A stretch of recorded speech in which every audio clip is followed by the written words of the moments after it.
On the morning of September 11, 2001, 19 men armed with box cutters directed by a man on dialysis in a cave fortress halfway around the world using a satellite phone and a laptop directed the most sophisticated penetration of the most heavily defended airspace in the world, overpowering the passengers and the military combat-trained pilots on 4 commercial aircraft before flying those planes wildly off course for over an hour without being molested by a single fighter interceptor.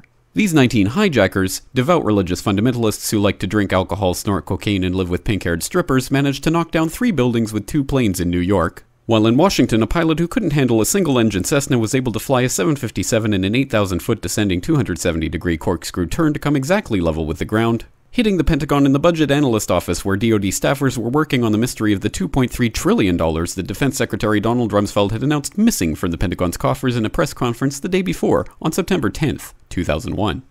Luckily, the news anchors knew who did it within minutes. Osama bin Laden. The pundits knew within hours. Osama bin Laden. The administration knew within the day. Terrorists who committed these acts and those who harbor them. And the evidence literally fell into the FBI's lap. That a hijacker's passport was found blocks from the World Trade Center crash site, if you can believe that. But for some reason, a bunch of crazy conspiracy theorists demanded an investigation into the greatest attack on American soil in history. That investigation was delayed, underfunded, set up to fail, a conflict of interest, and a cover-up from start to finish. It was based on testimony extracted through torture, the records of which were destroyed. It failed to mention the existence of WTC-7, Able Danger, P-TECH, Sibel Edmonds, OBL and the CIA, and the drills of hijacked aircraft being flown into buildings that were being simulated at the precise same time that those events were actually happening. It was lied to by the Pentagon, the CIA, the Bush administration, and as for Bush and Cheney, well, no one knows what they told it because they testified in secret, off the record, not under oath, and behind closed doors. It didn't bother to look at who funded the attacks because that question is ultimately of little practical significance. Still, the 9/11 Commission did brilliantly answering all of the questions the public had, except most of the victims' family members' questions, and pinned blame on all the people responsible, although no one so much as lost their job, determining the attacks were failure of imagination. Because nobody in our government, at least, and I don't think the prior government that could envision flying airplanes into buildings. Except the Pentagon, FEMA, NORAD, and the NRO. The DIA destroyed 2.5 terabytes of data on Able Danger, but that's okay because it probably wasn't important.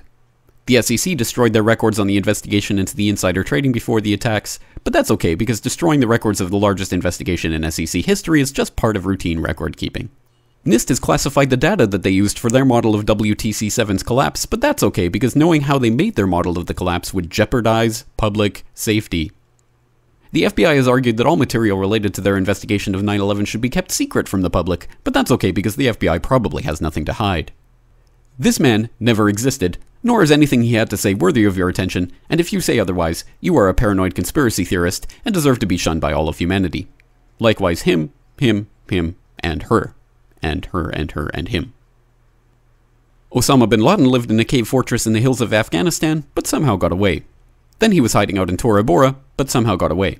Then he lived in Abbottabad for years, taunting the most comprehensive intelligence dragnet employing the most sophisticated technology in the history of the world for a decade, releasing video after video with complete impunity and getting younger and younger as he did so, before finally being found in a daring SEAL team raid which wasn't recorded on video, in which he didn't resist or use his wife as a human shield, and in which these crack special forces operatives panicked and killed this unarmed man, supposedly the best source of intelligence about those dastardly terrorists on the entire planet. Then they dumped his body in the ocean before telling anyone about it. Then a couple dozen of that team's members died in a helicopter crash in Afghanistan. This is the story of 9/11, brought to you by the media which told you the hard truths about his head could be seen to move violently forward. And they took the babies out of the incubators. And mobile production facilities. And the rescue of Jessica Lynch. If you have any questions about this story, you are a batshit paranoid tinfoil dog-abusing baby hater and will be reviled by everyone.